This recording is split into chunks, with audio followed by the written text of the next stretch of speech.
Mon invitée d'aujourd'hui, elle a transformé le centre-ville de Montréal en événement culturel. La cofondatrice du Mad Festival, Chantal Durivage, nous accompagne. Dans cet épisode-là, nous abordons les sujets de nos jours qu'on est en train de vivre avec la mode, mais surtout avec nos jeunes.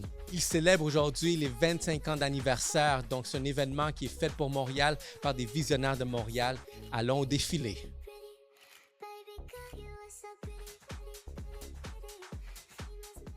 What's up, guys? Je suis votre host, Ray Antonio, pour un autre épisode Yellow Sea Podcast. Ma prochaine invitée, parlons de mode. Et j'ai l'honneur de vous présenter la VP exécutive du Mad Festival, Chantal Durivage. Comment vas-tu? Salut, salut. Bonjour tout le monde. Mais ça va super bien. Merci de m'accueillir aujourd'hui. Merci de prendre l'invitation. Et donc, c'est un sujet super intéressant. On va parler de mode. On va parler de tout plein de sujets qui entourent aussi de l'inclusion, mais aussi vraiment la créativité derrière ça, l'entrepreneuriat. J'ai hâte d'entendre ton histoire. Avec grand plaisir. Donc, on va célébrer 25 ans. Oui, 25 C'est comment 25 ans? Écoute, c'est pas une job, c'est une vie. C'est oui. sûr. 25 ans, là, j'ai fondé ça, j'étais toute jeune, 26 ans à peu près, là, ish. Avec mon partner in crime, c'est vraiment l'homme que j'ai rencontré sur un dance floor, là. Ah ouais. Ça a commencé comme ça. Et c'est quoi célébrer 25 ans? Je te dirais qu'il y a vraiment un bon feeling d'accomplissement, de réalisation, c'est sûr. C'est un chemin, on va parler d'entrepreneuriat, c'est un chemin quand même qui est rempli de défis, mais qui est rempli de belles histoires, de belles rencontres, de voyages, de surprises. Mais tout ça, c'est pas fait toute seule. Ça s'est vraiment fait en équipe. Puis c'est ça aussi que je réalise au bout de 25 ans. C'est, dans le fond, il n'y a rien qu'on peut faire seul ou qu'on peut réussir seul. C'est vraiment une aventure commune. Fait qu'on a invité d'ailleurs le staff des 25 dernières années à venir célébrer avec nous là, au festival le samedi parce qu'ils ont contribué au succès de cette aventure-là. Bien, ça doit, puis ça va faire beaucoup de gens. Quand même, c'est ça. En rassemblant ça, on s'est rendu compte, oh boy, OK, attends, là. Puis c'est beau de voir aussi où ces gens-là sont rendus, où la vie les a menés, là, en termes professionnels, c'est sûr, même personnels. On va en savoir plus au festival. Mais ouais, puis, c'est tellement intense faire un festival. C'est beaucoup d'adrénaline. Tu n'as pas le choix de travailler en équipe parce que si tu ne fais pas ton bout, ça va créer tout un chaos sur la suite. C'est une chaîne de production, faire un événement. Fait que ça fait en sorte que tout le monde est vraiment lié. C'est beaucoup d'émotions. C'est une famille, à la limite. Fait que je pense que ça a marqué la vie de bien du monde, tout ça. Mais dans cet épisode, on parle beaucoup d'encourager les entreprises locales. Une entreprise locale que je veux absolument qu'on nous encourageons tous, c'est Pizza Salvatore. Pourquoi? Parce que non seulement c'est une très bonne pizza avec plusieurs choix, mais il nous encourage ici au podcast, il nous encourage à continuer à livrer des conversations percutantes comme celle avec Chantal. Pour cette raison, votre prochaine pizza, vous allez commander de chez Pizza Salvatore en utilisant le code promo YSP, YSP. Et vous allez recevoir 10% de rabais sur votre commande. Encourager Salvatore, c'est encourager le podcast. Merci. Mais chapeau à tous vous qui font de l'événementiel de ce niveau-là parce que si c'est quelque chose que je ne ferais pas, qui me rend mal à l'aise, j'en ai fait. Puis, tu sais, j'ai réussi certains événements, mais c'est vraiment organisé. Ah, c'est rock and roll. Il faut être vraiment rock and roll. C'est vraiment un ça. certain type de nerf que j'ai pas envie de dealer avec ça. Sont les fournisseurs, sont le show. Mais au-delà de ça, après ça, au festival, là, c'est 2 million de personnes qui se pointent là. Fait que imaginez-vous, là, vous faites un party à la maison, vous ouvrez la porte, puis il y a 1 demi-million de personnes qui arrivent là. C'est beaucoup de responsabilités. Après ça, en plus, pour rajouter à tout ça, ben c'est dehors, tu sais. Fait que Dame Nature, je m'en remets à toi, là, tu sais. Fait que mais en même temps, c'est tellement nourrissant, tu sais. Autant c'est extrême, c'est vraiment un sport extrême. autant c'est nourrissant à la même hauteur. Tu sais, cette année aussi, là, c'est fou parce que on sent vraiment, tu sais, on vit dans un drôle de monde en ce moment, tu sais, mais là, on sent le pouvoir de la créativité. On sent les artistes qui ont besoin de s'exprimer. Puis nous autres, on est là pour leur offrir une plateforme de diffusion de leur expression. Puis ça fait en sorte que ça donne du gros gaz à tous les créatifs, mais je pense que ça va donner du gros gaz au public aussi, de ressentir tout ça, de le recevoir, de découvrir, mais d'en faire partie. Parce que c'est pas juste du push, là, c'est une conversation qu'on fait avec nos gens. Puis l'énergie va être extrêmement positive, ça va être bien bénéfique, je crois, dans la vie des gens. Puis je suis contente de faire cette différence-là. Mais félicitations, je pense, Gare, pour avoir fait un parcours aussi longtemps que ça dans la ville, avoir vu vraiment aussi la transition de plusieurs technologies, tu sais, les comportements doivent avoir complètement changé du moment que tu as commencé jusqu'à maintenant, 99. Avant tout, avant qu'on perde notre liberté. Absolument. En fait, en 99, là, la grosse affaire, c'était d'avoir un site web. Puis ça coûtait une fortune. Oui. On se lançait dans quelque chose là, d'avoir un site web. Là, on était en DOS, là, langage DOS. Je m'en souviens pas vraiment, mais... Puis quand on s'est dit, mon partenaire puis moi, on va mettre de la mode dans la rue, l'industrie de la mode, à ce moment-là, là, ça s'adressait juste aux médias puis aux journalistes. Là. Aux médias, excuse-moi, puis aux acheteurs. Dans le fond, le consommateur qui était, dans le fond, qui pour nous était un acteur super important, pour le secteur de la mode, ça avait aucune importance. C'était de bas quartier, c'était le bas niveau, là, c'était le mal nécessaire. T'sais. Mais nous autres, on était comme, attends, c'est parce que la mode, elle ne va pas exister si elle n'est pas portée. Puis c'est une forme d'expression, ça représente notre société, ça représente tellement d'affaires. Fait qu'on s'est dit non, nous autres, on veut démocratiser ça. C'est très audacieux dans le temps, là. On s'est fait regarder de travers, on a beaucoup... Mais quand les médias sociaux sont arrivés, dans le fond, ça nous a donné raison, parce que là, c'est devenu bottom-up, là. C'est les gens maintenant qui parlent, c'est eux qui disent « j'aime pas ». Oui, puis même à l'international, là, tout a changé, là. On a même vu, à l'époque, on faisait aussi la semaine de mode à Montréal, là, qui était à l'époque vraiment différente, là, puis qui mobilisait beaucoup. Puis on a vu l'arrivée des blogueurs invités en tant que journalistes, si tu veux, là, dans le temps. Et c'était le scandale, ça faisait toutes les front pages, c'était « no way, là, c'est pas sérieux », tu sais. Puis, fait qu'on a assisté à tout ça. Honnêtement, dans nos archives à nous, on a l'histoire de la mode du Québec des 25 dernières années. T'sais. Fait qu'il faut juste faire du ménage dans nos archives.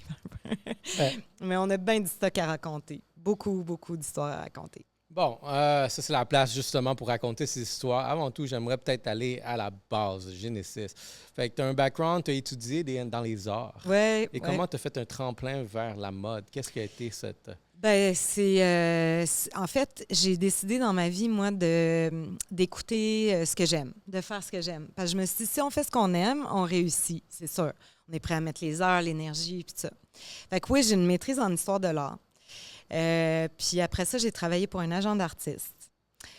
Puis à un moment donné, j'y avais dit, un grand agent d'artistes au Québec, là, puis j'y avais dit, j'aimerais savoir des parts dans ta compagnie. Fait qu'il était parti à rire, mais il m'aimait d'amour, là. Fait qu'il m'a dit, non, Chantal, c'est pas possible.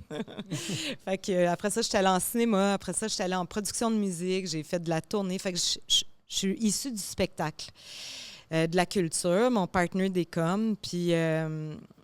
c'est ça. À un moment donné, on était deux entrepreneurs, dans le fond, tu sais. Fait qu'on s'est dit, on part ça.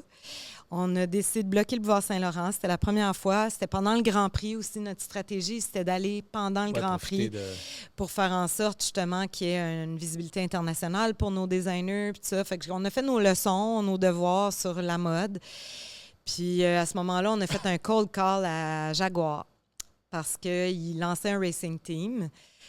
Pendant la Formule 1. Fait qu'on a fait un cold call en UK Moi, j'avais lâché mon job, là. Je travaillais ça de mon choix, appart. Puis Jeff, lui, il travaillait au Cirque du Soleil. Puis le cirque, il avait permis de mettre des heures sur notre start-up. Fait que le cirque a été vraiment un partenaire au début de notre aventure. Puis Jaguar nous a convoqués à New York. On est parti en autobus parce qu'on n'avait pas un rond. On avait lâché notre job. Puis finalement, ils nous recevaient au dernier étage de la tour HSBC là, avec je ne sais plus combien de layers de sécurité et tout ça. Puis So, how was your flight? I said, absolutely fabulous, thank you. et là, on avait HSBC, Hewitt Packard, Jaguar, AT&T, Michelin. C'était tous les VP exécutifs internationaux qui nous recevaient sur un concept qu'on n'avait pas encore fait. Fait qu'on a fait notre pitch, ça devait durer 5 minutes, ça a duré comme 1 heure, je pense. Ils nous posaient plein de questions qu'on n'avait pas réponse, mais on donnait des réponses. Puis finalement, ben, on a reçu un appel quelques jours plus tard pour dire « We're in ». Wow! Fait qu'on a travaillé avec Jaguar Racing Team pendant 7 ans avant qu'ils vendent c'était Ford qui avait acheté Jaguar, puis ils sont sortis du Racing Team, dans le fond. Mais ça a été tellement une belle aventure parce qu'on a appris tout comment positionner le luxe, parce que c'était vraiment le luxe avec lequel on travaillait. Puis en même temps, je comptais ça à des amis hier, tu sais, il avait décidé de rentrer 20 Jaguars sur le boulevard Saint-Laurent, puis tu sais, des XKR à 200 000, des affaires de fou, tu sais. Puis nous, on avait signé le contrat, genre, en fermant les yeux, tu sais, mais on avait tout assuré ça. Fait que... Puis le party a pogné, il y avait vraiment beaucoup de monde. Ça a été un succès dès la première année. C'était fou, là. Jeff Mon balayait à la fin de la journée. Puis en tout cas, tu sais.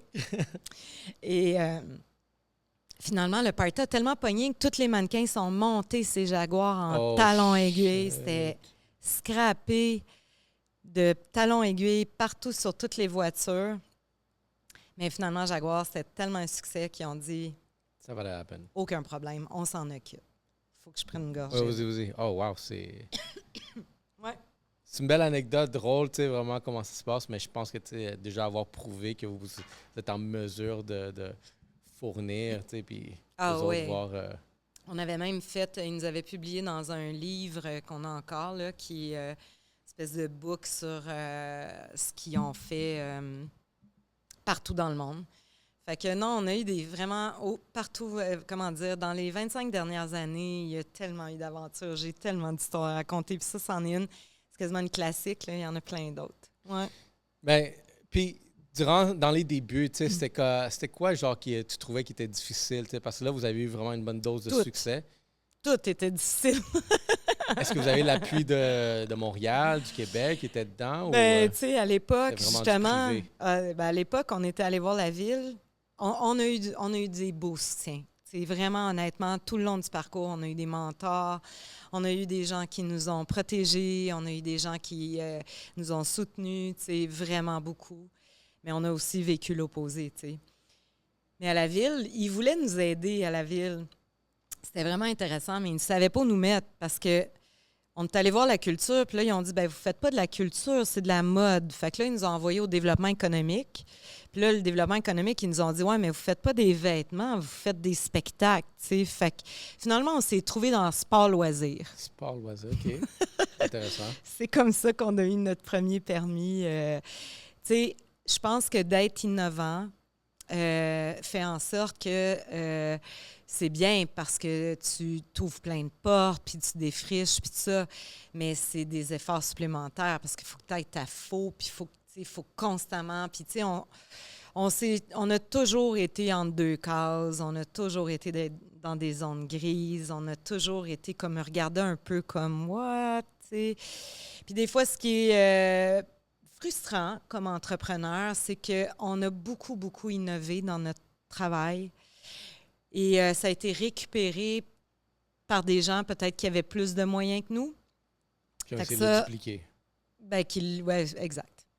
T'sais, fait qu'il y a plein de choses en ville, sauf qu'aujourd'hui, je te dirais, il y a quelqu'un qui est décédé aujourd'hui, mais qui nous avait dit, tu sais, ils nous ont vraiment un mentor important dans notre travail, puis il nous a dit, vous êtes condamnés à innover. C'est comme ça. Fait que Fait que c'est comme ça. Puis aujourd'hui, quand je vois des choses comme... Dernièrement, je suis allée dans le centre-ville, je suis allée chez Mendy's, puis là, j'ai vu quelque chose, puis je me suis dit, ah bon, OK. C'est une réplique de ce qu'on a initié, puis qui finalement a maintenant des moyens, puis qui s'est traduit autrement, mais c'est ça. Fait que je pense que ça fait partie de notre chemin. Puis maintenant, ça me frustre plus. Parce qu'à un moment donné, être frustré, ça donne rien, ça brûle de l'énergie, c'est pas positif. Donc, je me dis, good job. T'sais. Prenons une petite pause. Comme je vous dis, on parle beaucoup d'encourager local et maintenant, on va encourager middlemen parce que vous voyez ce beau veston qui est couleur vin rouge. Je l'ai porté durant une soirée puis ça a fait tourner les têtes. Et justement, vous pouvez faire le même effet avec une entreprise locale. Donc, allez visiter Middlemen au 8815 Avenue du Parc. C'est la suite 201. Donc, encourager Middlemen, c'est encourager Yellow Sea Podcast. Vous allez voir, les sous vont juste continuer à être encore plus meilleurs. Merci beaucoup et retournons à notre épisode. Ben, c'est un peu ça aussi l'innovation. Ce que j'ai appris aussi avec le temps en affaires, c'est que la compétition allume l'innovation. Tout à fait. Je trouve que c'est une bonne chose aussi de voir quelqu'un qui reprend peut-être ton modèle puis le fait encore mieux parce que dans le fond, si tu veux continuer, ben, puis avoir une pérennité, tu n'as pas le choix de juste genre, OK, qu'est-ce que je vais faire de qu'est-ce qu'ils n'ont pas fait? Puis OK, j'ai peut-être moins de ressources. Fait que là, c'est là que, tu sais, la créativité humaine, elle est très elle est impressionnante parce que quand on n'a rien, on finit toujours par trouver quelque chose. Fait que c'est drôle parce que même socialement, quand tu mets une barrière à l'être humain comme, on va dire, comme peut-être un sujet qui va aller un petit peu plus loin dans la conversation, mais prochainement, on ne va plus avoir de téléphone cellulaire à l'école. Dans ma tête, moi, je suis comme, tu peux bannir le téléphone, mais les étudiants vont trouver quelque chose qui vont juste vous gosser encore pire que le téléphone. Puis ça, c'est l'audace de l'être humain. Je trouve que justement, où est-ce que l'innovation se crée juste parce que, pour vrai. Ah ouais, watch me. Exactement, watch me. Ah oui, c'est sûr. Puis c'est pour ça que moi, j'haïs pas ça, parce que dans le fond... j'aime ça regarder dans mon rétroviseur. J'aime bien mieux ça que d'essayer de faire ce que l'autre fait en avant de moi, là, tu sais. Fait que... dans ton parcours, ou sinon dans le début, là, on va dire, dans le premier 10 ans, qu'est-ce que tu as découvert de toi-même? Y a-tu vraiment un comportement, une vision que tu avais initialement, comment voir les choses, mais à cause d'être dans un domaine où est-ce que tu parles beaucoup d'innovation, créativité, l'entrepreneuriat, il a fallu que tu changes complètement ta façon de faire ou sinon même tes paradigmes à toi. Oui. Ben, en fait, la première chose que j'embrasse profondément, là, c'est mon innocence et ma naïveté, là, parce que, à l'époque. Parce que s'il y avait, puis même chose pour Jean-François, s'il n'y avait pas eu ça, on ne serait pas là aujourd'hui, c'est sûr, parce qu'il fallait vraiment être naïf et innocent pour se lancer dans une aventure comme ça. Fait que bravo. Je suis vraiment contente de ces deux qualités-là. Après ça, il n'y a pas de transformation extrême. Tout se fait au fil du temps. Tu évolues, c'est organique, tu apprends, tu te casses la gueule, tu te relèves, tu t'adaptes, tu chemines, tu apprends à travers les autres. Fait que tout ça se fait doucement. Un parcours d'entrepreneur, c'est comme un parcours de vie. Je veux dire, c'est une expérience continue. Puis aujourd'hui, autant mes ennemis ont été durs envers moi, autant aujourd'hui, je les remercie parce qu'ils m'ont rendue plus forte. Fait que, puis autant des gens extraordinaires que j'ai rencontrés m'ont inspiré. Je leur en remercie aujourd'hui aussi. Ils m'ont transformée, mais ça se fait, comme toi, à chacune de tes rencontres, tu dois changer, voir les choses différemment, ça doit t'inspirer. Même chose pour tes téléspectateurs. Ben, c'est un peu ça. Fait que, est-ce que j'ai changé? Beaucoup. Est-ce que je me suis fait, par contre, vraiment un mot d'ordre de garder mes valeurs puis de rester la personne que je suis?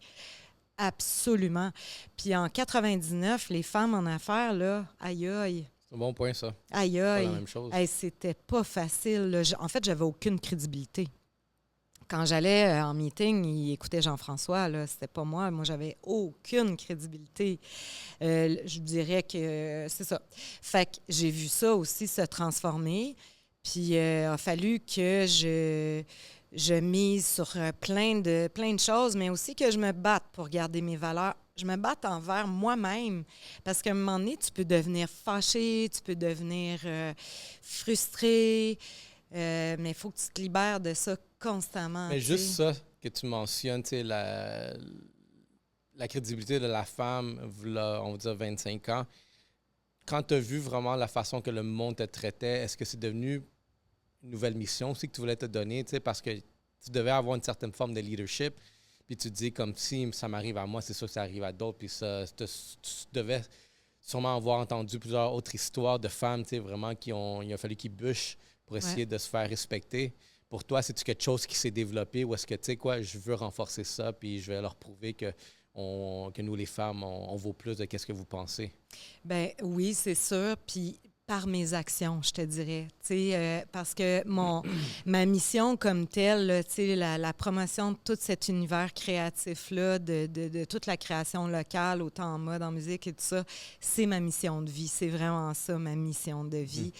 Fait que au niveau de l'entrepreneuriat féminin, seulement que d'être une entrepreneure femme, à mon avis, en soi, mes actions agissent, puis peuvent possiblement en inspirer d'autres.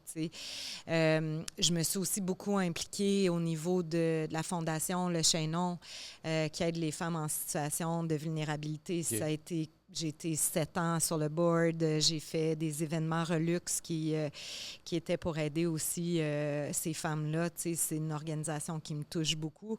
Donc, c'est sûr, les femmes, pour moi, j'en suis une. Fait que c'est quelque chose qui me touche beaucoup.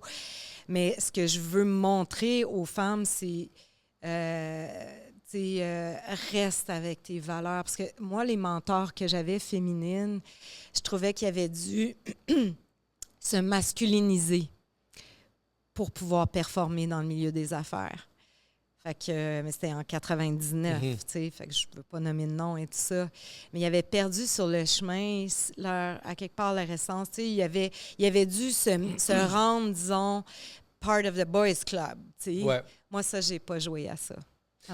J'en connais aussi beaucoup de femmes que, tu sais, comme ils ont pris cette attitude-là, genre, tu sais quoi, on va jouer justement à la dure, tu sais, comme les hommes.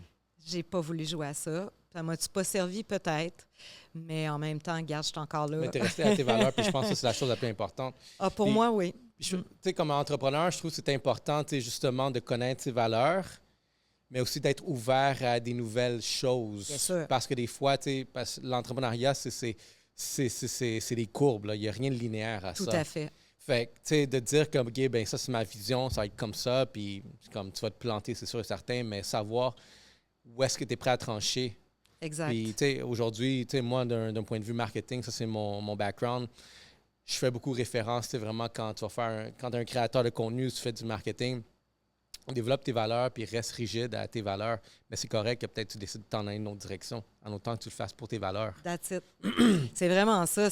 Dans le fond, tu sais, c'est ta racine, là. C'est vraiment ton pilier principal. Fait qu'après ça, l'innovation, elle peut partir n'importe où. Tant que you stick to your values. Ça c'est fondamental. Puis c'est là que tu vas avoir de l'authenticité. Puis c'est là que les gens vont te croire et te suivre. Exactement. Parce que tu vas aller chercher le vrai, eux autres aussi. Fait que ceux qui qui connectent avec tes valeurs, ben ils vont continuer à te suivre sur le chemin, c'est sûr, tu sais. Quelle a été ton expérience la plus audacieuse que tu as faite dans ta carrière? Wow, c'est une bonne question, ça. Il y en a eu beaucoup, là. Il y en a une, parce que c'est constamment une mise en danger, là, c'est sûr, tu sais, constamment. Ça, c'est une bonne question. Parce que ce qui m'est venu, c'est qu'on a fait un show au Japon, on a fait l'ouverture du Cirque du Soleil à Los Angeles avec un show avec de l'opéra. On a fait venir Jean-Charles de Castelbajac, qui est un grand couturier. On a travaillé avec la maison Jean-Paul Gaultier. On en a fait là, des affaires, mais vraiment crazy. On a fait un show à New York. C'est probablement celle-là qui a été le plus tough par rapport à la zone de confort, là. Parce que dans le temps, encore là, la mode, c'était vraiment du runway, tu sais. Mais nous autres, vu que j'étais du spectacle, j'avais envie, puis que un runway, c'est 7 minutes. Fait que quand tu as un public de grand public qui s'est déplacé de Québec ou de wherever, tu peux pas y faire un show de 7 minutes, tu sais. Il a fait sa valise, il a monté ça dans son char, il a fait 2 heures de route, tu sais. Tu peux pas mettre un show de 7 minutes. Fait qu'on s'est dit, il faut créer avec d'autres formes d'art, tu sais. Fait que ça, c'était en, je sais plus, 2001? Oui, parce que c'était en septembre 2001, dans le fond, puis finalement, on avait reporté parce que... Ouais. C'était dans le building qui s'était effondré, d'ailleurs. Fait que ça, c'est toute une anecdote. Ça devait être, ouais, on a eu du staff chose. qui était là puis qui a assisté, qui a vécu ça. Il a fallu, en fait, qu'il a été suivi après par des psychologues, tout ça, parce que notre show allait être donné. Là, on était comme Justement, en train de le monter. Là. Ouais. Puis nous, on était encore à Montréal, puis on voyait ça dans les médias, puis on était... là, tu commences à penser comme il faut que ça tout le monde. Raide, oui. En tout cas, bref. Mais on l'a repris après, je pense que c'était en février. Puis ça s'appelait Québec Fashion Theatre. Puis on avait décidé de travailler avec les péchés capitaux. Fait qu'on avait une vignette par péché capitaux. Puis c'était des mannequins, dans le fond, qui, avec toute une scénographie, là, tu sais, par exemple, il y en avait une, c'était, elle faisait du vélo stationnaire, puis on avait mis un gâteau en avant, tu sais, puis c'était comme... Mais c'était tous des designers, tu sais, qui... Fait qu'elle, je pense que c'était Dubuc. Il y en avait un autre, c'était le narcissisme. Le gars, il se regardait, mais il était en maillot de bain. On avait eu une ministre qui était venue, le gars, il avait eu une érection, tu sais. Il y avait eu... Mais... On avait eu, je pense, 600, 700 New-Yorkais qui étaient venus puis qui avaient tripé. Tous des médias, des acheteurs, du monde de la mode, le tribe de mode. Mais en 2001, là, 2002, ça ne s'était jamais vu. On a fait partie le New York Fashion New York Institute. Le New York Institute of Fashion, whatever. Je ne me souviens plus exactement de la terminologie. Je ne sais pas pourquoi on fait un chapitre sur notre façon. C'était Creative Fashion Representation, tu sais. Fait que ça a été... moi, j'étais dans le sous-sol, j'étais terrorisée. J'avais tellement peur de venir voir le monde. Finalement, Jeff m'a obligé à monter, là, mais on était partis en autobus, toute la gang, les models. Tout le monde était de Montréal. Là. C'était vraiment comme une aventure. Puis, regarde, juste prendre une anecdote, je trouve ça super intéressant, le concept, et je trouve ça bien. Parce qu'on dirait que ce que tu décrivais, aujourd'hui, c'est juste normal. Exact. Mais dans le temps, tu sais, c'est comme, c'est ouvert à la critique. Là. C'était audacieux, là, t'as pas idée.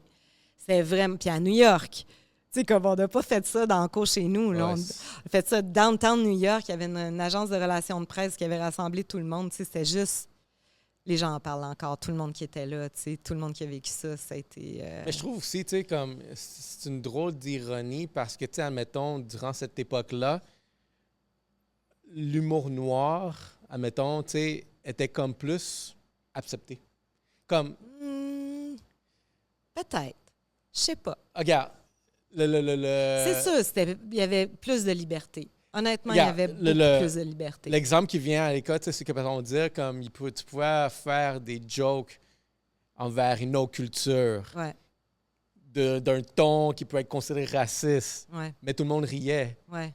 Mais aujourd'hui... C'était pas méchant. Exactement, parce que c'est drôle, c'est comme, parce qu'il y a juste des stéréotypes qui sont drôles de certaines personnes, de certaines cultures. Oui, tout à fait, comme il y en a sur les Québécois, comme il y en a sur n'importe qui. Là, mais comme aujourd'hui, là, c'est comme tout le monde doit marcher sur des œufs, comme je peux-tu la faire, cette joke-là? Mais drôlement, tu sais, comme là, tu as fait un concept qu'aujourd'hui, c'est totalement normal, mais dans le temps, il était plus tabou. Tu vois, genre, tout à fait. Le revers, je trouve que c'est une drôle d'ironie comment, tu sais, la société, elle a évolué, comme, je sais pas si on avance ou si on recule, ou si on On a avancé en reculons. Ouais. Souvent, moi, je trouve qu'on est pas mal les mêmes, là, c'est juste différents médiums ou différentes façons, là. Peut-être plus communiquer aujourd'hui qu'avant, c'est aussi ça, hein? Fait que, mais je suis d'accord avec toi, c'est sûr que c'est rendu un peu à l'extrême, là, le fait qu'on on peut plus parler de grand-chose, puis je trouve que ça fait qu'on n'adresse plus des vraies questions, peut-être, mais en même temps, je veux pas me prononcer, je suis pas quelqu'un de politique. Moi, j'aime que les arts s'expriment, que les artistes s'expriment ce qu'ils ont à dire, puis il y a toutes sortes de sujets à tout point de vue, là, fait que... puis souvent, moi, je vais dire, depuis qu'on est en affaires, on a cherché le talent. Depuis toujours. Mm-hmm. Puis est arrivé toutes les communautés. Ouais. Puis c'est ça qui est fantastique. Puis nous, on est là pour les mettre en lumière. Puis chaque communauté de toute espèce et de tout genre et de toute nature et de toutes les communautés, dans le fond, ont quelque chose à raconter. Puis nous autres, on est là pour leur offrir cette vitrine-là. Puis non seulement ça, mais ça permet au public de découvrir tout ça. T'sais. Définitivement. Puis ça crée de la communication. C'est sûr, des fois, ça crée des malaises. Des fois, ça ouvre des esprits. Il y a tout ça qui se passe. Puis je suis vraiment contente d'avoir permis ça. Vraiment contente. Puis Jean-François et moi, on veut garder cette audace-là. C'est important. Ça crée des dialogues. Il faut. Ben, tu sais, puis, hier, c'est pour ça aussi que la plateforme ici que j'ai, beaucoup orientée vers l'entrepreneuriat.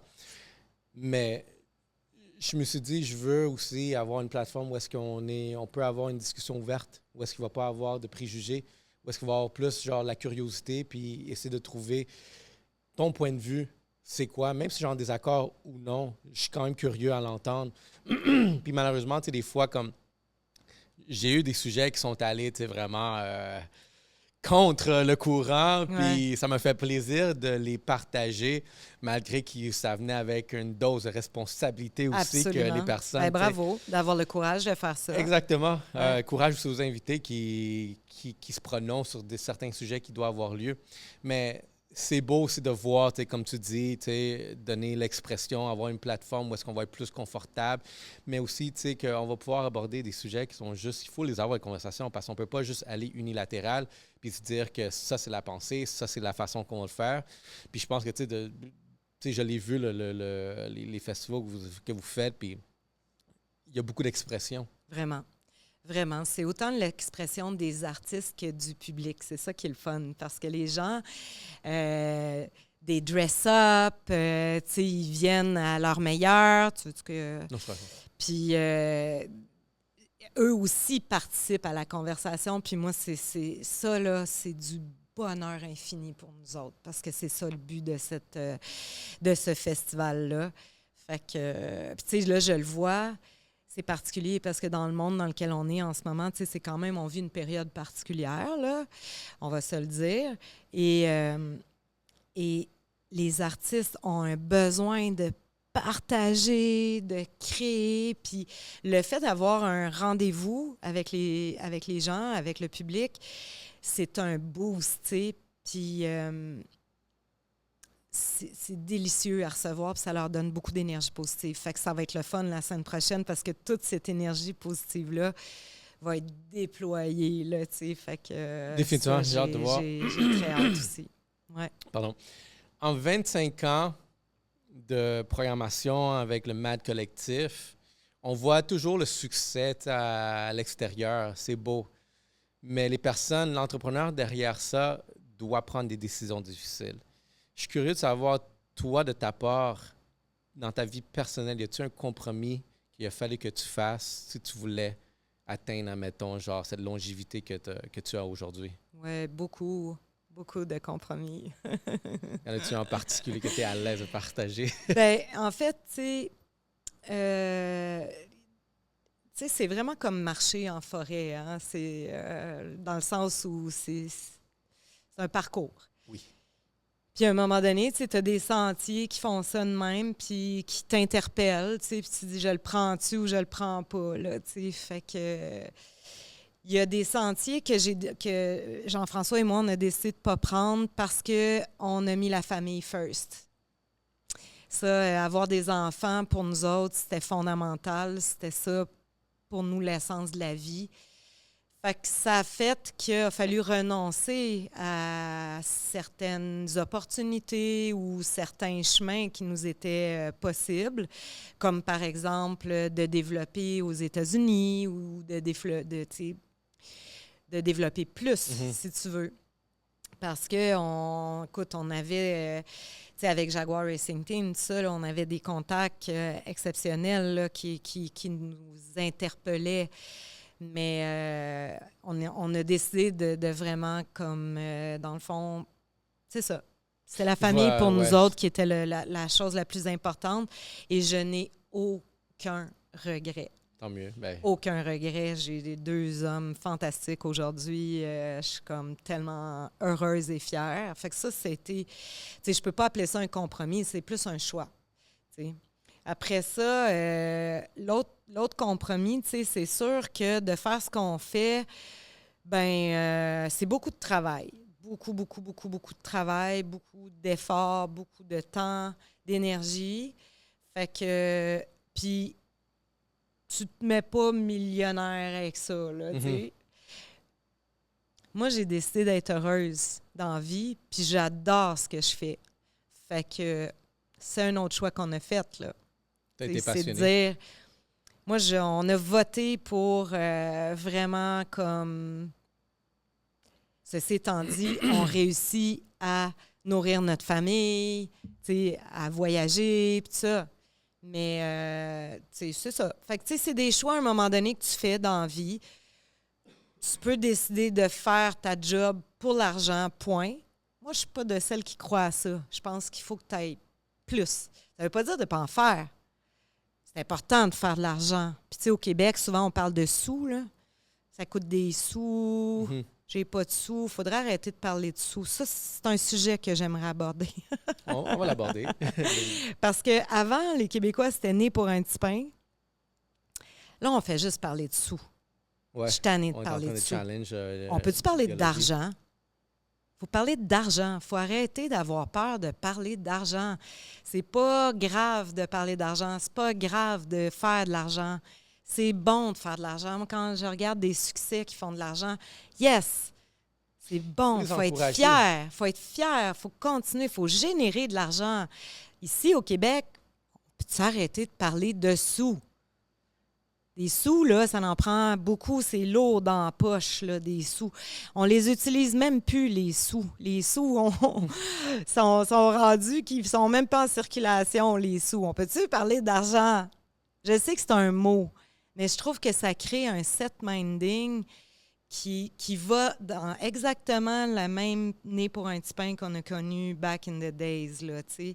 Soyons fiers de faire de l'argent comme société, puis arrêtons de parler de sous. Je suis contente que tu abordes ce sujet-là parce que, tu sais, c'est problématique des fois où est-ce que, tu veux montrer un succès pour inspirer, mais tu as un effet contraire. T'sais, mettons, un gros... Je comprends pas. Un fier partenaire qu'on a ici, Salvatore. Si vous avez besoin de la pizza, Salvatore. Mais fantastique! C'est une belle famille. Yes, sir! Une belle famille, ambitieuse, visionnaire, qui exécute, un fleuron québécois. Mais, OK, des fois, c'est normal peut-être de s'accrocher puis peut-être faire des choses. Surtout dans un monde de médias sociaux, des fois, ils disent des choses puis tu es en désaccord, mais assez souvent, je vois que dans les médias sociaux, ils sont tout le temps en train de vouloir les accrocher. Ah oui, hein? Pourquoi? Mais, tu vois, mon père, il avait une business du genre, un commerce de détail, puis il me disait tout le temps, en bien ou en mal, tant qu'on en parle.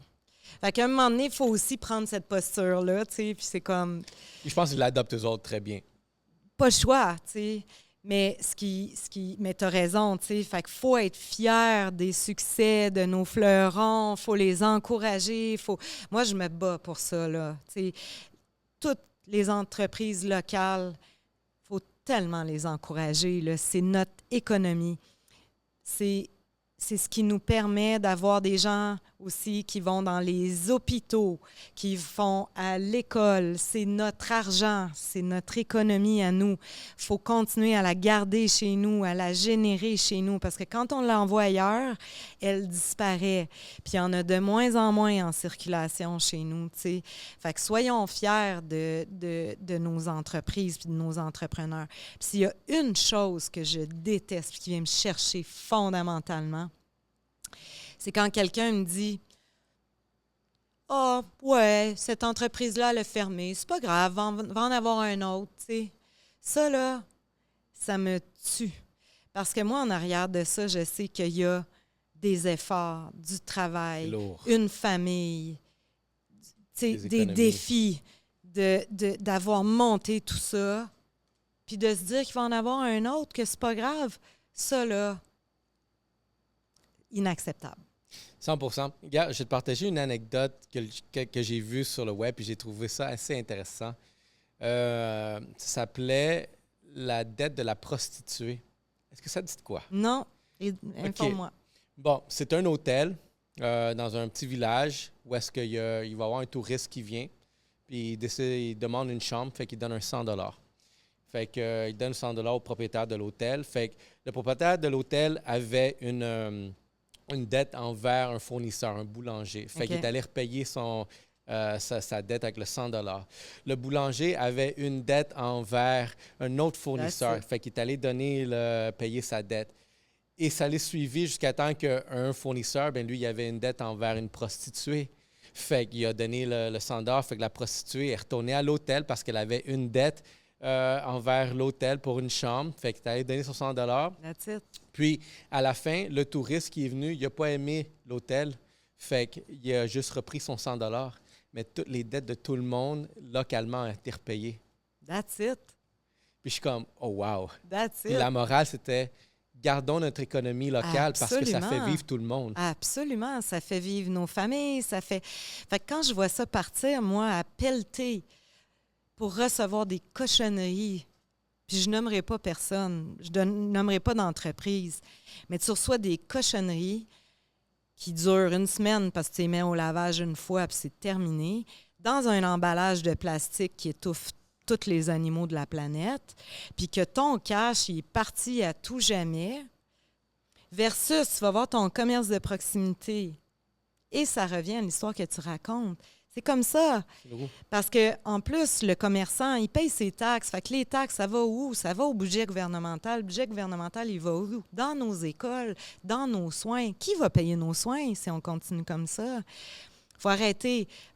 Vraiment, il faut encourager notre économie. Il faut encourager nos entrepreneurs. Puis eux autres sont talentueux. Ils ont plein d'offres à proposer. Il y a de tout. Puis non seulement ça, mais dans les quartiers, c'est eux qui créent tout le dynamisme. C'est eux qui sont rassembleurs. C'est eux qui sont les premiers jobs du monde. C'est eux que le touriste va aller voir parce qu'il y a une offre distincte de tout ce qu'on voit ailleurs dans le monde.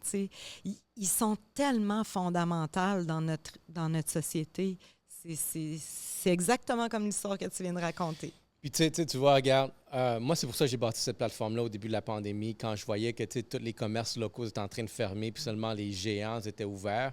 Bien, je me suis dit, regarde, comme marketeur, moi, ma job, c'est de faire la promotion, encourager vraiment localement. Fait que j'ai fait une plateforme où est-ce que j'ai invité des entrepreneurs, on va parler de toi, on va voir pourquoi on va parler de pourquoi tu as une valeur ajoutée et pourquoi les personnes devraient venir consommer chez toi plutôt que peut-être l'acheter en ligne dans une super plateforme. Puis, ça a été une des missions et valeurs initiales. Par défaut, fièrement, je pense que c'est ma contribution à l'économie. Fantastique. L'autre point que je voudrais dire aussi par rapport ici, le Québec, c'est que je suis fier, vraiment, je proviens d'une famille immigrante. Ma mère, elle est venue ici, malgré qu'on aurait pu aller à Miami où est-ce qu'il fait soleil tout le temps. Puis on est venu ici.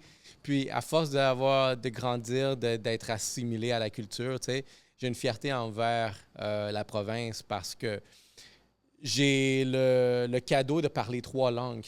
Fantastique, bravo. Ça, c'est la communication, j'ai réalisé avec le temps, c'est comme, c'est un des plus beaux pouvoirs de pouvoir communiquer avec n'importe qui, puis le maîtriser. Fait on est dans une petite partie de l'Amérique du Nord où on parle uniquement de cette langue-là, le français. Fait que oui, je continue à encourager. C'est pour ça aussi que le podcast est en Bravo. français plutôt que l'avoir fait en anglais. Mais, tu sais, juste pour dire, ici au Québec, on a énormément de potentiel. Il y a énormément de fleurons qui s'en vont à l'international. Puis, j'encourage tout ce que tu dis par rapport à gardons ça local, encourageons le plus possible, arrêtez de rabaisser d'être un entrepreneur local parce qu'il n'y a personne qui va aller demander un rabais au McDo. Exactement. Hey, peux-tu avoir une croquette de plus? Ben oui, exactement. Tout à fait. Tu as totalement raison. On va bargainer ça. Puis, tu sais, c'est sûr qu'il y a certains prix qui sont... C'est plus cher que la cochonnerie qui t'arrive dans le sac de plastique d'ailleurs, là. Parce qu'ils payent convenablement leur monde, leur staff, ils payent convenablement leurs fournisseurs. C'est pas de l'esclavage qu'ils font. Fait que c'est sûr que ça coûte un peu plus cher. Mais garde-les plus longtemps, c'est tout. Prends-en soin. Moi, j'ai des affaires que... Aujourd'hui, je suis 100% québécoise. Tout ce que je porte est québécois. Puis je fais ça tous les jours avec un minimum d'une pièce. Parce que, quand même... Puis je réussis super bien. Puis je pense que it's cool, tu sais. Fait que, puis je prends soin de mes choses, puis ça me dure. Il y a des affaires que j'ai depuis 10, 15, 20 ans, là, tu sais. Fait que c'est changer ta façon d'aborder ça, là, tu sais. Tout à fait. Question que je vais aborder avec ça. Puis le temps avance, ça passe vite, comme je te dis. Puis je sais que tu as de quoi après, mais par où commencer? Que penses-tu du fast fashion? Bien, c'est exactement ce dont je te parle. T'sais, pour moi, le fast fashion, c'est un fléau. C'est vraiment un fléau. C'est un fléau mondial auquel le consommateur contribue.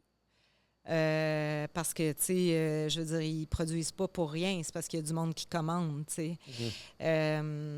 C'est horrible. À tout point de vue, il faut vraiment se réveiller, là. C'est sacré, c'est un fléau environnemental, c'est un fléau social, ça crée de l'esclavagisme, ça crée des montagnes dans les pays d'Afrique de déchets qui empoisonnent des villages et des villages et des animaux et la terre et l'eau qu'on boit, nous, comme humains, là. Tu sais, il faut être conscient, il faut arrêter de dire là, faut sauver l'environnement. L'environnement, là, il va se sauver. C'est nous autres qui va disparaître. Là, c'est comme hello! C'est assez. Puis achetez moins, achetez mieux. C'est juste pourri. C'est juste pourri. C'est de la grosse pourriture. Puis, en plus, ils jouent avec notre cerveau. Ils ont tout analysé les comportements humains. Puis ils savent exactement comment créer le faux mot, comment te faire sentir bien parce que tu recycles, mais c'est correct alors que tu t'achètes cette pièce. Ils savent tout comment dealer avec la psychologie humaine, puis ils jouent avec toi. Fait qu'ils te manipulent, ils pourrissent notre vie, ils pourrissent notre environnement. Regarde, guys, enough, sérieux. L'année dernière, j'ai assisté à un panel sur justement... la mode en développement durable.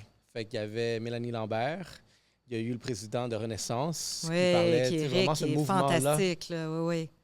Il y avait aussi, je crois, Cédric du 90.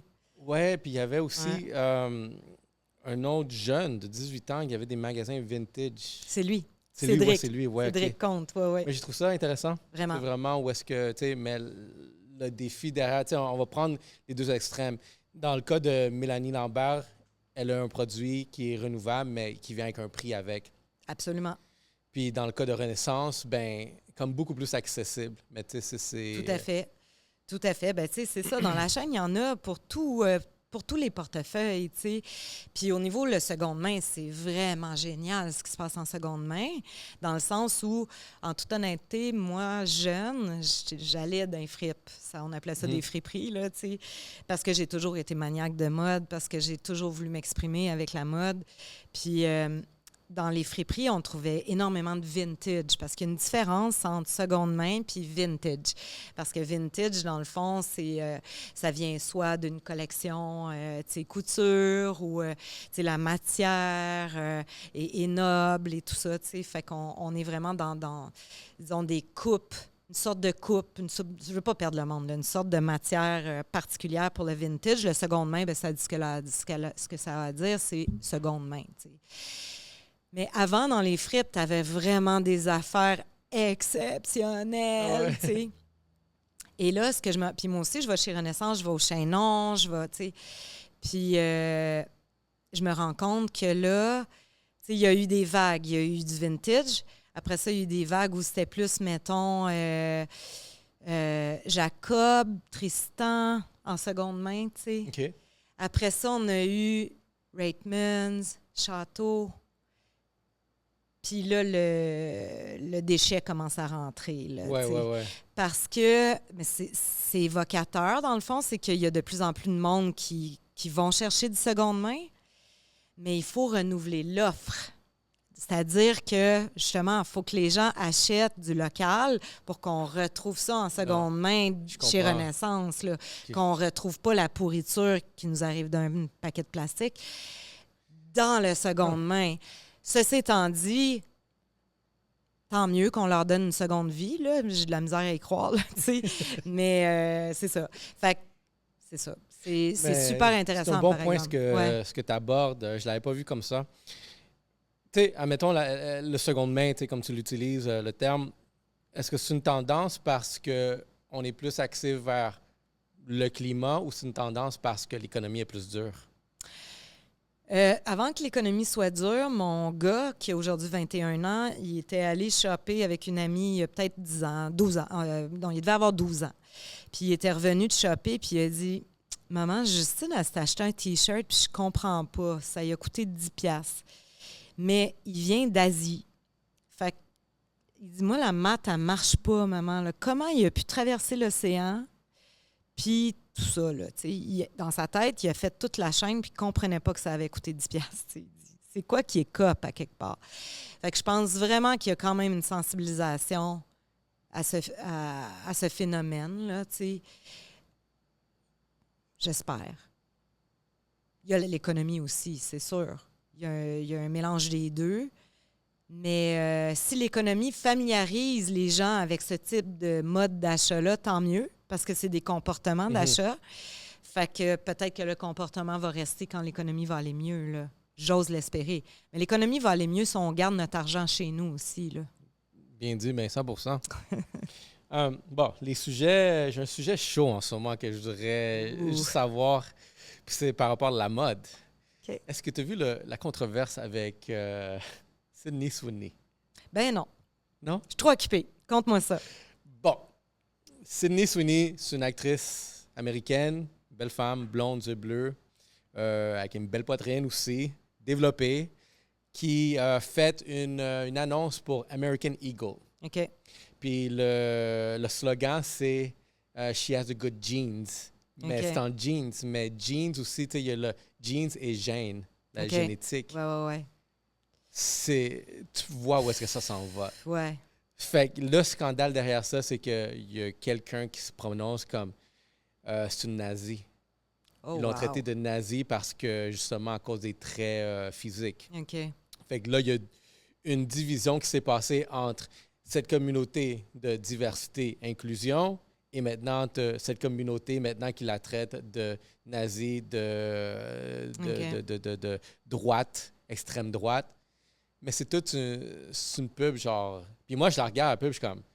Je vois rien de mal dessus, tu sais, je vois juste une belle femme qui est en train de porter. Puis je pense qu'il y a aussi cette normalisation où est-ce que qu'est-ce qui était la mode dans le temps, où est-ce que, mettons, prenons genre une Victoria's Secret, où est-ce que c'était la femme maigre, qui était à un extrême aussi parce que, tu sais, ça venait avec des causes un peu négatives, tu sais, la malnutrition, est-ce que ça encourage vraiment les jeunes femmes à ne pas prendre soin d'elles, tu sais, vraiment un côté nutrition. Mais je trouve que, tu sais, vraiment, les grandes lignes, c'est que, il commence à avoir une normalisation où est-ce que, tu sais, la publicité de mode, elle encourage, puis, tu sais, le message derrière American Eagle, derrière ça, c'est qu'ils n'ont pas rétracté. C'est ça, comment ils se sont positionnés, eux autres? Eux, ils sont positionnés où est-ce que, tu sais, on veut mettre la femme de l'avant, puis encourager, tu sais, vraiment, parce que leur campagne, c'est pas juste une campagne orientée vers elle. Comment ils l'ont positionné, c'est que c'est une campagne de plusieurs femmes qui vont porter le jean personnellement. C'est vraiment encourager le jeans. Fait que là, tu sais, puis là, elle a fait juste réagir dès le début. Mais tu sais, il y a une autre, une autre mannequin qui est apparue après, c'est une Asiatique. Puis là, il y a une noire, tu sais. Fait que le message est plus, selon eux, orienté vers la femme. Tu sais, une femme vraiment, tu sais, qui se normalise, c'est vraiment qu'on voit, tu sais, une belle femme.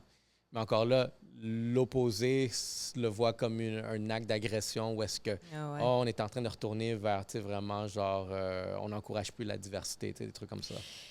Il y a c'est tellement chargé, tout ça, là, ce que tu me... C'est une question qui est chargée dans le sens où il y a énormément à dire sur le sujet. Déjà, tu sais, je ne l'ai pas vu, fait que c'est difficile pour moi, là, de... Mais tu vas voir, ça va apparaître. C'est ça, ouais, probablement. Va le taper, tu vas voir, ça va juste apparaître. Ouais, je suis tellement busy en ce moment, je suis un peu off the road, là, tu sais, fait que... Mais ce qui est désolant, dans le fond, c'est les extrêmes, tu sais, selon ce que tu me le racontes. Parce que... ce qui est important dans des situations comme ça, c'est des dialogues, tu sais, puis c'est de faire avancer le dialogue. Mais quand les gens se braquent dans des extrêmes, il n'y a pas de dialogue. C'est des combats, tu sais. Puis en ce moment, c'est pour ça que je te dis, on vit dans une drôle d'époque, dans le sens où c'est très polarisé en ce moment, là, tu sais. Parce que dans les 25 ans, il y en a eu des campagnes comme ça, là. Il y en a eu plein. T'sais, c'est pas nouveau, là. Il y a eu plein de scandales, là. La mode a créé tellement de scandales, là, t'sais. Puis à quelque part, l'humour a créé du scandale, la musique, tous les arts ont créé des scandales. Puis souvent, c'était ça qui faisait avancer un peu notre façon de faire, notre façon de penser. Je l'ai pas vu, la pub, là. Je dis pas que c'est ça, là. Je l'ai juste pas vu. Mais tu sais, à l'époque, United Colors of Benetton, là, ça avait été comme... les gens n'en revenaient pas, là, tu sais, c'était vraiment avant-gardiste, ça avait rendu les gens un peu, tu sais, ça avait créé, après ça, tout le dossier de la maigreur, ça aussi, ça a été tout un dossier, là, tu sais, puis c'était à la limite junkie. Il y a eu tellement de scandales, mais ça a créé des beaux dialogues, ça a créé du dépassement, ça, tu sais, il y a eu de l'ouverture sur, justement, peut-être la diversification des tailles, tu sais. Fait que c'est plus de dire, on peut-tu nuancer notre propos? C'est pour ça que tu me poses la question. C'est sûr, moi, comment je suis puis comment je regarde les choses, je trouve qu'on mérite, ça tout mérite de la nuance. Fait que c'est de le décortiquer, tu sais. Puis il faudrait que tu le vois aussi pour le... Ben oui, puis c'est de le décortiquer puis de dire, ben c'est ça. Tu sais, qu'est-ce que c'est parce qu'une image vaut 1000 mots. C'est rendu fait politique. qu'il y a tellement aussi, de... Ben là, tout devient politique. C'est ça qui est... tout est rendu politique. C'est ça que je trouve ça. C'est hallucinant, là. Moi, je l'ai vu, l'annonce, puis ça... J'ai aucunement rien pensé. C'est quand tu vois commencer à avoir les critiques derrière, t'es comme... Ah ouais, puis tu sais, comme à l'époque, Castelbajac, lui, il avait fait une pub, puis c'était genre... Il avait habillé aussi les évêques ou les archevêques, je ne sais plus trop, là. Puis il avait fait une pub très audacieuse aussi de jeans. Mais à l'époque, c'était genre, oh my God, là, ça avait fait un scandale. Puis c'était l'Église, puis il y avait un côté sexy. Tu sais, Madonna, là, c'est fou, là. C'était des scandales après scandales qu'elle faisait. Puis on regarde ça aujourd'hui, puis c'était comme gentil, là, par rapport à ce qui se fait aujourd'hui. Il faut... mais je ne l'ai pas vu. Donc, je ne suis pas en train de me positionner. Ce que je dis aux gens, c'est prenez le temps de peut-être de nuancer vos propos. Arrêtons de nous braquer les uns les autres. C'est dur de faire avancer notre société en se braquant. Ça crée des guerres de se braquer. Mais tu sais, ce qui est drôle, c'est que ça a un effet contraire de ce que tu t'en penses. Parce qu'il y a du monde qui écrit « on va boycotter », mais quand tu vois l'action d'American Eagle, elle a sauté. Bien, en bien ou en mal, tant qu'on en parle, c'est ça qui arrive. Ils ont vendu des jeans. Mais moi, de l'abus sur des enfants, non. Tu comprends, il y a des affaires que pour moi, tu ne dépasses pas la ligne. Je ne l'ai pas vu, la pub, je ne suis pas capable. J'avais le goût de te demander à quel âge cette fille, parce qu'il y a ça aussi. Jeune adulte. Il y a plein de questions, fait que je ne peux pas me prononcer sur cette pub. Je veux que tout le monde m'entende. Je ne me suis pas prononcée. Tout ce que je dis, c'est avançons dans ces discussions-là. Ça va être plus bénéfique pour notre société qui est un peu malade en ce moment. Là. Je fais un petit tremplin vers ma dernière question. Le temps avance, comme je dis, ça avance tellement vite. Cela, tu sais, comme moi, je suis un papa de 2 petites filles. Ah, Fait que, bravo! merci beaucoup. Puis aussi, c'est pour ça que j'adore avoir des conversations, surtout avec des femmes, parce que je me dis, si je vais. La seule façon que je peux redonner à mes filles, c'est leur paver un avenir où est-ce qu'elles ne vont pas avoir les mêmes enjeux que les femmes. Toi, tu me racontais ça, là, Ouais. 25 ans, c'était plus dur. Aujourd'hui, c'est plus ouvert, mais il y a encore, tu sais, des Ah, enjeux c'est comme toujours. cette pub-là qui vient de passer. Puis là, je me dis, comme, OK, dans 25 ans, tu sais, mes filles vont être adultes, vont être responsables et de eux-mêmes. Puis je pense que moi, mon rôle comme leur père, c'est justement de créer un monde, un avenir le mieux que je peux, dans lequel elles ne vont pas devoir se battre. Ils vont avoir leur propre enjeu plus tard, dans lequel ça ne sera plus mes affaires. Mais certaines choses, je me dis, si je peux éliminer de leur vie, puis leur permettre vraiment de s'épanouir, c'est ça que je vais faire. C'est pour ça que je trouve c'est important de donner une voix à des femmes aussi, parce que ça fait juste encourager que mes filles vont avoir des modèles là, qui vont s'avancer.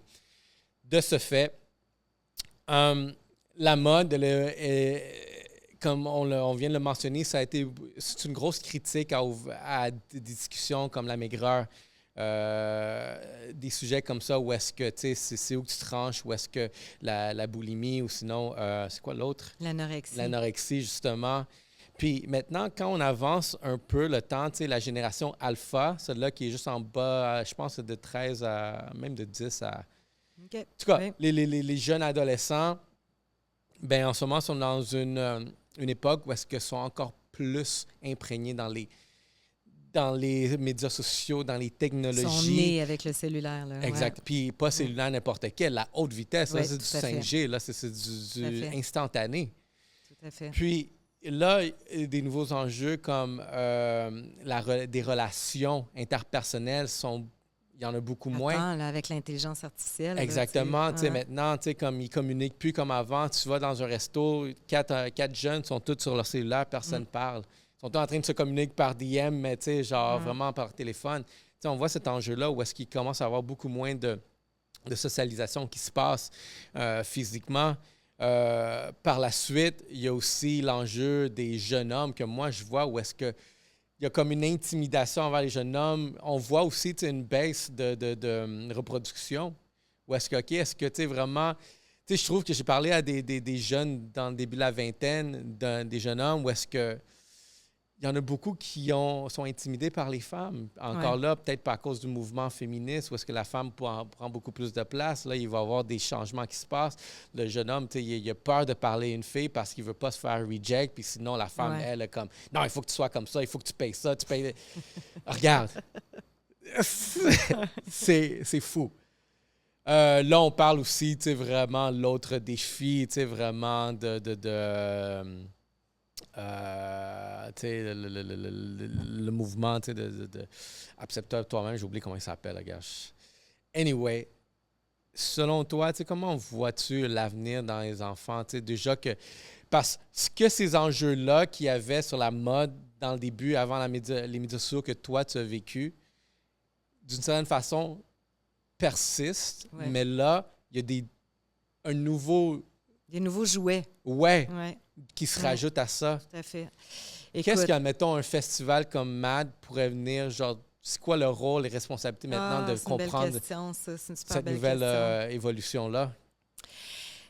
C'est tellement une belle question, tu sais, puis c'est à la fois la mère et l'entrepreneur qui va répondre, là, tu sais, parce que je t'écoute, 2 filles. Moi, j'ai des gars, puis c'est rendu des hommes. Fait que avoir des filles, ça doit être assez challengeant.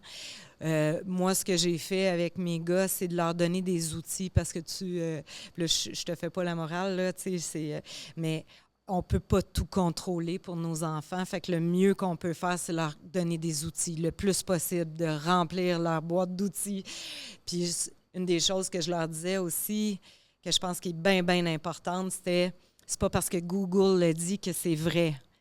Pense avec ta tête. Pense avec ta tête tout le temps, tu sais. Si tu es dans si tu es dans à la campagne, puis une lumière rouge, puis tu regardes d'un bord puis de l'autre, puis qu'il n'y aura pas de char d'ici la prochaine heure, là, ben tu peux passer. Tu sais, pense avec ta tête. Laisse-toi pas constamment diriger par ce qui t'est dit. Ça, je pense que ça va être vraiment un défi, surtout avec l'intelligence artificielle, que tu ne sauras plus le vrai du faux. Il y a des affaires qu'on ne sait même pas dans quoi cette génération-là va vivre. Fait que, je n'ai pas vraiment de réponse à ta question parce que je ne sais même pas jusqu'où ça s'en va. J'ai entendu dans une émission de radio un gars qui a contribué à la création de l'intelligence artificielle pour Microsoft, puis il disait « c'est pas un outil, c'est une espèce ». Wow. Fait que je pense qu'on ne s'imagine même pas ce qui s'en vient, tu sais. Puis maintenant, il va y avoir des relations interpersonnelles aussi avec l'IA, tu sais. Vers quoi ils vont diriger le monde, tu sais, comment ils vont jouer. Fait on n'a aucune idée de tout ça. Fait que équipe tes filles. Puis qu'il y ait le plus d'outils possible. Tu ne pourras pas contrôler la situation. Impossible. Impossible. Fait que let it go, mais donne-y des outils. Puis par rapport au festival, ce que je trouve intéressant qu'on a comme possibilité, puis presque comme responsabilité, c'est qu'on est en présentiel. On est pour de vrai. On est en 3 dimensions. On se rencontre, on se serre la main. Donc, ça va devenir fondamental. Il va falloir qu'on ait des points de repère sur le vrai du faux. Mm-hmm. Je pense que c'est à ça qui sert, le festival. Puis j'y souhaite une pérennité infinie, parce que là, un moment donné, moi, j'aurais plus de pertinence pour justement continuer à avoir ce dialogue-là avec les gens, puis avoir le vrai entre ses mains, puis de pouvoir permettre aux gens de s'exprimer sur la scène sur les choses vraies en 3 dimensions, puis que les gens puissent donner leur opinion par rapport à tout ça aussi. Voilà. Merci pour la réponse. La boîte à outils, ça, je pense aussi, c'est une orientation que moi, je me dis, puis je suis d'accord avec toi, comme je ne vais pas être en contrôle, puis je pense que la meilleure des choses, c'est de leur donner vraiment les plus d'outils, éducation, ressources possibles. Puis, réfléchir, sens de l'analyse, le bon du moins bon, les valeurs. Puis, tu sais, dernièrement, je te laisse après ça, quel entrepreneur ou quelle marque québécoise tu voudrais donner une reconnaissance que pour d'autres personnes qui puissent comme découvrir que tu connais bien, vraiment en ayant cette discussion-là d'encourager local. Qui tu veux encourager ici comme marque québécoise? Oh mon Dieu, mais il y en a tellement. Je les encourage toutes au festival. Puis en fait, j'encourage le public à venir au festival parce qu'il y en a des centaines. Ils sont tous locaux, soit en pop-up, soit en défilé. Ils sont partout. Dans le fond, ce n'est que ça qu'on représente, qu'on diffuse. C'est à eux que je souhaite de continuer d'être pérenne, de bien vivre, puis que le consommateur, le visiteur embrasse leur travail. C'est à tous ceux-là que je donne la vitrine. Bien, super. Donc, guys, vous avez compris, le MAD Festival qui va être du 21-24 août au quartier des spectacles, donc au centre-ville de Montréal. Vous pouvez aller suivre notre Instagram qui est vraiment très cool, Festival MAD. Puis évidemment, il y a le site web.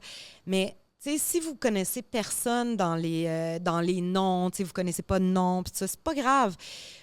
Pointez-vous au quartier des spectacles entre le 21 et le 24 au MAD Festival, puis vous allez faire plein de découvertes. Vous allez vivre une expérience. Tu peux arriver là à 1h l'après-midi puis partir à 11h le soir. Là. Il y a des food trucks, tu peux shopper, tu vois des shows, tu continues à shopper, tu vas prendre une bouchée. C'est vraiment un univers qu'on propose aux gens. Fait que tu vas faire plein de découvertes. Encourager. Et encourager local. Chantal, ça fait un plaisir de te recevoir. Plaisir partagé. C'est une belle conversation. Vraiment. J'ai aimé tous les points.